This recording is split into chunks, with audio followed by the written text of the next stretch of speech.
9 سن ہجری کے آخری کچھ واقعات اور کچھ ایام رہ چکے ہیں، اور رسول اللہ صلی اللہ علیہ وسلم کے دربار میں مختلف علاقوں کے مختلف وفد یعنی گروہ آتے رہے اور رسول اللہ صلی اللہ علیہ وسلم کے دامن سے وابستہ ہوتے رہے اور صحابیت کے مرتبے پر فائز ہوتے رہے۔ اگر آپ کو یاد ہو کہ پچھلے درس میں ہم نے یہ بات سماعت کی تھی کہ اللہ کے نبی علیہ الصلاۃ والسلام نے ان ایام میں حضرت صدیق اکبر رضی اللہ تعالیٰ عنہ کو امیر قافلہ بنا کر حج کے لیے روانہ کیا تھا، اور اسی حج کے قافلے میں حضرت علی اور دیگر جلیل القدر صحابہ موجود تھے۔ کسی کو معلم بنا کر، کسی کو نقیب اسلام بنا کر اللہ کے نبی علیہ السلام نے حج میں آئے ہوئے مہمانوں کو استقبال کرنے اور انہیں دین اسلام کی دعوت دینے کا بھی کہا تھا،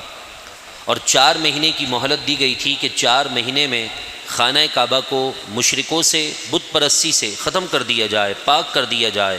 صاف کر دیا جائے۔ تو جتنے بھی مشرک کافر مکے میں تھے ان کے پاس 4 مہینے کی مہلت دی، اور 4 مہینے کے بعد اگر وہ اسلام کی تحقیق کرنے کی نیت سے، اسلام پر ریسرچ کرنے کی نیت سے مزید کچھ اگر دن چاہتے تو قرآن نے فرمایا کہ ہاں انہیں مزید ایام دے دینا، اور اگر وہ ضد پکڑ لیتے تو قرآن مجید فرقان حمید کا ایک ہی فیصلہ ہے، دین متین کا ایک ہی فیصلہ ہے، مانے تو ٹھیک ہیں تو پھر اپنے آپ کو پیش کر دیں تو ٹھیک، ورنہ پھر تلوار ان کا فیصلہ کرتی ہے۔ اور تیسرا حل جو تھا وہ جزیہ دینا تھا، یعنی مسلمانوں کی زمین میں رہنے کا جو ٹیکس تھا وہ کافر مسلمانوں کو ادا کریں۔ یہ 3 صورتیں تھیں۔ اس کے بعد رسول اللہ صلی اللہ علیہ وسلم کے پاس چھوٹے چھوٹے اور بڑے بڑے وفد آ کر قبول اسلام ہو رہے ہیں اور رسول اللہ کی غلامی کو قبول کر رہے ہیں، یہاں تک کہ ایک ایسا وفد بھی آیا کہ جو اس بات سے رسول اللہ علیہ الصلاۃ والسلام کے اخلاق، کردار اور آپ کا جو عدل و انصاف تھا اس کو دیکھ کر ایسا دیوانہ ہو چکا تھا کہ انہوں نے آ کر رسول اللہ علیہ الصلاۃ والسلام سے صرف اسلام قبول ہی نہ کیا حضور کے ہاتھ پر، بلکہ دین متین کی تعلیم کے لیے اپنے چند افراد مدینہ منورہ کی عظیم یونیورسٹی، صفہ یونیورسٹی جسے کہا جاتا ہے، یعنی جسے ہم جو ہے صفہ کا چبوترا کہتے ہیں، اگر آپ اللہ تعالیٰ آپ کو اور مجھے بار بار مدینہ لے جائے تو حضور کی جالی مبارک کے سامنے ایک ابھری ہوئی زمین ہے، وہ اس وقت ایک چھوٹی سی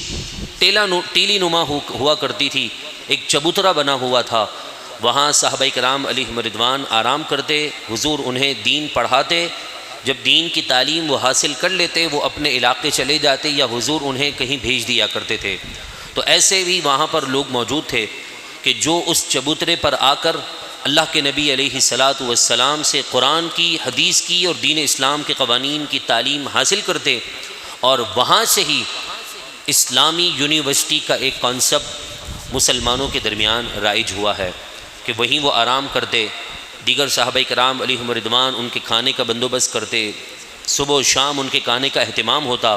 وہ وہیں رہتے، وہ دینی مسافر تھے، ویسے ہی مسافر تھے، لیکن اب اللہ تبارک و تعالیٰ کے دین کو سمجھنے کے لیے اللہ اور اس کے رسول کے مہمان بن چکے تھے، تو صحابہ کرام علیہم رضوان ان کی خدمت کرتے، یہاں تک کہ ایک وقت ایسا آیا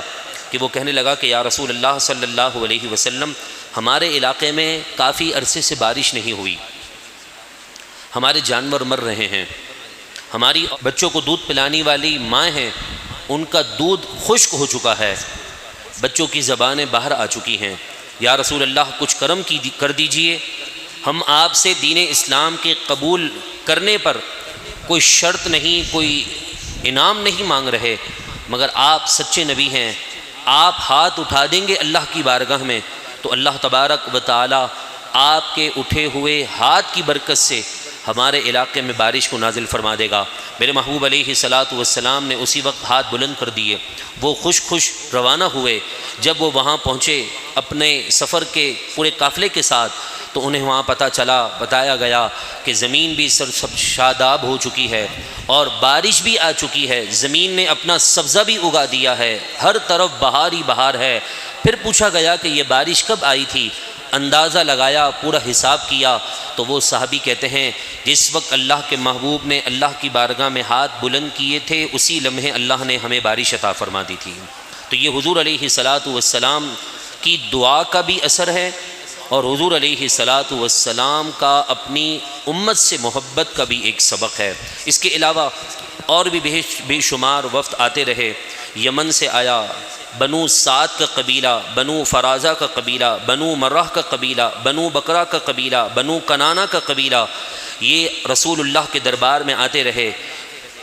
تفسیر اور سیرت نگاروں نے یہ جو چھوٹے چھوٹے وفد، کسی میں 20 افراد، کسی میں 40، کسی میں 100، کسی میں 200، کسی میں 500، یہ حضور علیہ الصلاۃ والسلام کے ہاتھ پر آ کر اسلام قبول کرتے رہے۔ تفسیر میں آتا ہے اور سیرت کی کتابوں میں یہ بات موجود ہے کہ تقریباً 100 سے زیادہ وفد حضور کی بارگاہ میں آئے، اسلام قبول کیا، حضور نے ان کی مہمان نوازی کی، اور پھر وہ دین اسلام کی تعلیمات لے کر اپنے علاقے کی طرف چلے گئے۔ اور پھر اگلے سال 10 سن ہجری کو جب اللہ کے نبی علیہ الصلاۃ والسلام حج بیت اللہ کے لیے پہنچے تو سارے کے سارے وہاں جمع ہوئے۔ اس وفد کے آنے اور جانے سے ہمیں ایک بات پتہ چلتی ہے کہ اگر آج اللہ تبارک و تعالی نے آپ کو اور مجھے اولاد کی نعمت سے مالا مال کیا ہے تو ہم اپنی اولاد کو دنیاوی اور دینی تعلیم اچھے انداز میں پڑھائیں، اور پڑھانے کے بعد انہیں دین کی تبلیغ کے لیے، دین کو آگے پھیلانے کے لیے اپنی اولاد میں سے ایک بچے کو یا ایک بچی کو ضرور وقف کر دیں۔ صحابہ کرام علیہم رضوان نے اپنی ساری اولادوں کو حضور کے قدموں پر قربان کر دیا، کہا کہ یا رسول اللہ، یہ جان، یہ مال، یہ اولادیں، یہ عزتیں سب آپ پر قربان ہیں۔ اگر آپ حکم دیتے ہیں تو ہم یہیں رک جاتے ہیں، اور اگر آپ حکم دیتے ہیں تو یہاں سے پڑھ کر آپ سے دین حاصل کر کے اپنے علاقے میں جا کر دین کی تبلیغ کرتے ہیں۔ کچھ کو میرے محبوب نے روک لیا، کہا کہ یہ صفا کی یونیورسٹی ہے، یعنی صفق کا چبوترا ہے، تم یہاں رہو، اور کچھ کو کہا کہ تم اپنے علاقے میں جاؤ، کیونکہ تم اپنے علاقے کے بڑے ہو، تمہیں دیکھ کر لوگ اسلام کے قریب آئیں گے، تمہارے اخلاق کو دیکھ کر لوگ مسلمان ہوں گے، تمہارے کردار کو دیکھ کر اسلام کی حقانیت ظاہر ہوگی۔ اسلام کی تبلیغ صرف زبان سے نہیں ہوتی، اسلام کی تبلیغ جو ہے وہ انسان کے کردار سے بھی ہوتی ہے۔ اور انہی دنوں 9 سن ہجری کو منافقوں کے سردار عبداللہ بن ابی، وہ منافقوں کا سردار، انہی دنوں میں 9 سن ہجری کو اس کا انتقال ہو گیا، وہ مر گیا۔ ان کے بیٹے صحابی رسول تھے، سچے عاشق تھے، تو انہوں نے عرض کی کہ یا رسول اللہ صلی اللہ علیہ وسلم، میرے والد کا جنازہ جو ہے آپ پڑھا دیجیے۔ حضور علیہ الصلاۃ والسلام اور دیگر صحابہ کرام علیہم رضوان کو یہ بات معلوم تھی کہ یہ منافق ہے، لیکن اس وقت تک اللہ تبارک و تعالی نے اپنے احکامات میں، اپنی قرآن کی آیتوں میں اس بات کا ذکر نہیں کیا تھا کہ منافقوں کا جنازہ نہ پڑھا جائے۔ تو میرے محبوب علیہ الصلاۃ والسلام اپنے ایک سچے عاشق اور اپنے ایک سچے امتی کا دل رکھنے کے لیے اس کا جنازہ پڑھنے کے لیے آگے بڑھے، اور جنازہ بھی پڑھایا، قبر میں بھی اتارا۔ پھر قرآن مجید فرقان حمید سورہ توبہ کی آیت نازل ہوئی اور فرمایا کہ اس طرح کے جتنے منافق ہیں یا رسول اللہ، آپ کی یہ شان نہیں کہ آپ ان کا جنازہ پڑھیں، بلکہ ان کا جنازہ آئے تو آپ جنازے میں شریک نہ ہوں۔ اس کے بعد اللہ کے نبی علیہ الصلاۃ والسلام نے منافقوں کی علامت کے متعلق بتانا شروع کیا۔ فرمایا آیت المنافقی ثلاث، منافق کی 3 نشانیاں ہیں۔ جب بات کرتا ہے تو جھوٹ بولتا ہے، جب وعدہ کرتا ہے تو وعدہ خلافی کرتا ہے، اور جب اس کے پاس کوئی چیز امانت رکھوائی جائے یا اس کے پاس کوئی امانت آپ کی یا کسی کی بھی موجود ہو تو فرمایا جب امانت رکھوائی جائے تو اس امانت میں وہ خیانت کرتا ہے۔ ایک حدیث پاک میں منافق کی 4 نشانیاں بیان کی، یہی 3 کے ساتھ ایک اور اضافہ کا ہے۔ میرے محبوب نے فرمایا کہ جب بات کرے تو گالیاں دینا شروع کر دیتا ہے، لڑنا جھگڑنا شروع کر دیتا ہے۔ آج میرے محبوب کے ان فرامین میں ہم نے اپنے آپ پر غور کر لیں کہ اگر ہماری زبان کھلتی ہے تو کہیں گالی گلوچ تو نہیں دیتے، بات کرتے ہیں تو جھگڑتے تو نہیں، بات کرتے ہیں تو جھوٹ تو نہیں بولتے، کسی کی کوئی امانتاً بات ہمیں پتہ چل جائے تو ہم ڈول بجا کر وابیلہ تو نہیں مچاتے، یا اس کی بات کو سن کر اپنے دل میں رکھ کر اس کی اصلاح کے لیے خود کوشش کرتے ہیں، یا پھر دنیا کو بتاتے پھرتے ہیں کہ فلاں کے اندر یہ مسئلہ ہے، فلاں کا یہ مسئلہ ہے، فلاں کا یہ مسئلہ ہے۔ اور پھر اللہ کے نبی علیہ الصلاۃ والسلام نے اور قرآن مجید فرقان حمید نے منافقین کے متعلق کتنا سخت حکم بیان کیا۔ فرمایا وَمِنَ النَّاسِ، سورۃ البقرہ کی ابتدائی آیتیں ہیں، وَمِنَ النَّاسِ مَن يَقُولُ آمَنَّا بِاللَّهِ وَبِالْيَوْمِ الْآخِرِ وَمَا هُمْ بِمُؤْمِنِينَ۔ فرمایا کچھ بظاہر ایمان لانے والے لوگوں میں سے کچھ ایسے لوگ بھی ہیں جو اپنی زبان سے صرف کہتے ہیں کہ آمنا باللہ والیوم الآخر، ہم اللہ پر اور قیامت پر ایمان لے کر آ چکے ہیں۔ قرآن نے فیصلہ سنا دیا، قیامت تک قاری قرآن اس آیت کو نہیں پڑھے تو تکمیل قرآن کا ثواب رمضان میں حاصل نہیں ہو سکتا۔ فرمایا وما ہم بمؤمنین، خدا گواہ ہے اس بات پر، خدا نے فیصلہ سنا دیا کہ وہ سچے مسلمان نہیں ہے، وہ مومن نہیں ہے، یہ جھوٹے ہیں، منافق ہیں۔ سورۃ المنافقون کی ابتدائی آیتیں اتری اور فرمایا کہ اذا جاءک المنافقون قالوا نشہد انک لرسول اللہ، منافق آپ کے پاس آ کر کہتے ہیں کہ ہم اس بات کی گواہی دیتے ہیں کہ آپ اللہ کے سچے رسول ہیں، مگر قرآن فرماتا ہے کہ ہم جانتے ہیں کہ یہ جھوٹے ہیں، یہ منافق ہیں۔ اس کے بعد اللہ تبارک و تعالی نے منافقوں کی علامتیں گنوائیں، وہاں منافقوں کی زبان اور کردار اور اخلاق کیسا ہوگا اس کے بارے میں بیان ہوا۔ ایک موقع پر اللہ کے نبی علیہ الصلاۃ والسلام نے منافقوں کی نشانیاں اور علامتیں اس قدر بتا دیں کہ فرمایا اگر تم ان کو دیکھو گے میرے صحابہ تو تم اپنے سجدوں کو حقیر سمجھو گے، ان کی تلاوت قرآن کو دیکھو گے تو اپنی تلاوت قرآن کو کمتر سمجھو گے۔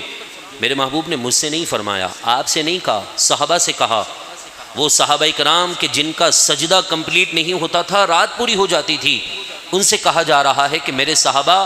اگر تم منافقوں کے قرآن کی تلاوت کرتے ہوئے دیکھ لو تو تم اپنی قرآن کی تلاوت کو کمتر سمجھو گے، ان کی نمازوں کے آگے اپنی نماز کو کم سمجھو گے، ان کے روزوں کے آگے اپنے روزوں کو کمتر سمجھو گے۔ زبان کے اتنے پیارے ہوں گے کہ جو ہے ان سے زیادہ میٹھا کوئی نہیں ہوگا، لیکن دل کے اتنے سخت ہوں گے کہ بھیڑیا کا دل بھی بہت نرم ہوگا ان کے مقابلے میں۔ یہ اللہ کے نبی علیہ الصلاۃ والسلام نے ساری نشانیاں بیان کی ہیں۔ دو قسم کے منافق ہیں، ایک عملی منافق اور ایک اعتقادی منافق۔ عملی منافق کے بارے میں فرمایا جھوٹ بات کرتا ہے تو جھوٹ بولتا ہے، بات کرے تو گالیاں دے، جھگڑا شروع کر دے، امانت رکھوائی جائے تو خیانت کر لے، اور پھر جب اس طرح کا کوئی معاملہ ہو تو ہمیشہ وعدہ کرے تو وعدے کی مخالفت کرے، یعنی وعدہ توڑ دے، جو ایگریمنٹ بنائے، جو انسان کی چیزیں معاہدے کے طور پر ہوں اس سے پھر جائے۔ فرمایا یہ عملی منافق ہے، ایسوں کے جنازے میں جانے سے بھی اللہ کے محبوب علیہ الصلاۃ والسلام نے منع فرمایا ہے۔ اور پھر خاص طور پر ایک اعتقادی، ایک ایمانیت کا منافق ہوتا ہے کہ جو اپنے آپ کو مسلمان تو کہتا ہے لیکن بیک ڈور وہ دین دشمن لوگوں سے ملا ہوا ہوتا ہے۔ اس کی زبان پیاری ہوگی، وعدہ کرے گا تو پورا کرے گا، اپنے اخلاق سے آپ کا دل بھی جیت لے گا، لیکن اس کا دل بھیڑیا ہوگا، موقع پاتے ہی وہ آپ کو ایسا کاٹے گا اور ایسے سانپ کی طرح آپ کے ساتھ جو ہے رویہ رکھے گا کہ اس ڈسنے کی وجہ سے آپ کا ایمان ضائع ہو جائے گا۔ لہذا اخلاق، کردار، اچھائی، ستھرائی، صفائی یہ ایمان کے لیے اہمیت تو رکھتے ہیں، لیکن ایمان کی مضبوطیت کے لیے یہ کوئی شرط نہیں ہے۔ ایمان کو مضبوط کرنے کے لیے حضور کی غلامی شرط ہے، ایمان کو مضبوط کرنے کے لیے قرآن کے دامن میں آ کر صحیح معنوں میں چھپنا شرط ہے۔ جب تک آپ اور میں رسول اللہ کے دامن سے وابستہ نہیں ہوں گے، دنیا داروں کی غلامی، دنیا کی محبت کی غلامی کو ختم کر کے آپ اور میں جب تک اللہ کے محبوب کی غلامی کو نہیں اپنائیں گے، یعنی ہماری زندگی کی ہر شام، ہماری زندگی کا ہر دن، ہر رات، صبح اور شام، جب تک ہمارے اعمال سے یہ بات ثابت نہ کر دے کہ ہم رسول اللہ کے غلام ہیں، تب تک غلامی رسول کا حق ادا نہیں ہو سکتا ہے۔ زبان سے دعوے صحابہ کرام علیہم رضوان نے نہیں کیے تھے، اور پھر ہمارے استاد محترم تو اکثر یہ بات کہتے ہیں کہتے ہیں کہ ہمیں لوگ دعا کا کہہ کر تھکتے نہیں، اور ہم سن کر تھک جاتے ہیں کہ فلانے کے لیے دعا کرنا، فلانے کے لیے دعا کرنا، فلانے کے لیے دعا کرنا۔ آپ ایک صحابی رسول کا واقعہ سناتے ہیں۔ آپ فرماتے ہیں کہ ایک جنگ کے موقع پر اللہ کے محبوب علیہ الصلاۃ والسلام نے اپنی تلوار نکالی اور فرمایا کہ اس کا حق کون ادا کرے گا؟ سیدنا صدیق اکبر آگے بڑھتے ہیں کہ یا رسول اللہ مجھے دیجیے، میں حق ادا کرتا ہوں۔ کچھ دیر گزری، فاروق اعظم آگے بڑھتے ہیں، یا رسول اللہ مجھے دیجیے، میں اس کا حق ادا کر دیتا ہوں۔ ایک صحابی رسول آگے بڑھتے ہیں اور عرض کرتے ہیں کہ یا رسول اللہ آپ یہ تو بتا دیں کہ اس کا حق کیا ہے تلوار کا۔ تو اللہ کے نبی علیہ الصلاۃ والسلام نے فرمایا اس کا حق یہ ہے کہ یہ دشمنان دین پر اتنی چلے کہ ٹیڑھی ہو جائے۔ انہوں نے عرض کی یا رسول اللہ مجھے دیجیے، میں اس کا حق ادا کرتا ہوں۔ ابھی حق ادا کیا نہیں ہے، لیکن حق کا سوال پوچھا، لے لیا۔ اللہ کے محبوب اس قدر خوش ہوئے اور ہاتھ اٹھا کر اللہ کی بارگاہ میں دعا کرنے لگے، اللہ میں اس سے راضی ہوں، تو بھی اس سے راضی ہو جا۔ پھر اندازہ لگا لیجئے، علماء لکھتے ہیں اس حدیث پاک کو لکھنے کے بعد کہ دعا کروائی نہیں جاتی، دعا لی جاتی ہے۔ لہذا بد دعا کرنے کے لیے آپ کو بولنا نہیں پڑے گا بھائی مجھے بد دعا دو، آپ کا عمل کسی کے لیے بد دعا کا سبب بن جائے گا، اور آپ ہی کا عمل کسی کے لیے دعا کا سبب بن جائے گا۔ لہذا دعا کروانے کے بجائے دعا لے لیں اللہ کے رسول کی، دین کی خدمت کر کے، اپنی اولاد کو دین پر چلا کر، اپنے گھر میں دین کو داخل کر کے۔ پھر کسی امام کی دعا کی ضرورت نہیں ہے، کسی مولوی صاحب کی دعا کی ضرورت نہیں، کسی شیخ الحدیث، کسی مفتی کی دعا کی ضرورت نہیں۔ وہ بددعا بھی دیتا رہے آپ کو، لیکن آپ کو امام الانبیاء کی دعا لگ چکی ہے، آپ کی زندگی کا ہر قدم آپ کے لیے آسان ہو جائے گا۔ دعا کرتے ہیں اللہ تبارک و تعالی ہمیں دین متین کو صحیح طور پر سمجھنے کی توفیق عطا فرمائیں، اور دین کے کام کے لیے اپنے آپ کو پیش کرنے کی توفیق عطا فرمائیں۔ ضروری نہیں کہ دین کے لیے آپ کو مسجد میں ہی آنا پڑے گا، مسجد کی صفوں میں ہی آنا پڑے۔ آپ اپنے گھر میں بیٹھ کر، آپ اپنے آفس میں بیٹھ کر، آپ اپنے جہاں پر آپ کام کرتے ہیں اس جگہ بیٹھ کر، آپ جو بھی جس فیلڈ سے بھی تعلق رکھتے ہیں، آپ لوگوں کو صحیح دین کی بات پہنچا دینا، 2 نمبر لوگوں کی نہیں، دین سچے لوگوں سے سن کر اگر آپ صحیح طور پر پہنچا دیں اور غلط کو غلط کہہ دیں، صحیح کو صحیح کہنے کی طاقت رکھیں، یہ بھی دین کو آگے پھیلانے کا ایک ذریعہ ہے۔ اللہ تعالی ہمیں دین کو صحیح معنوں میں سمجھ کر حق کو حق کہنے، اور کم از کم اتنا ہمارا ایمان ہو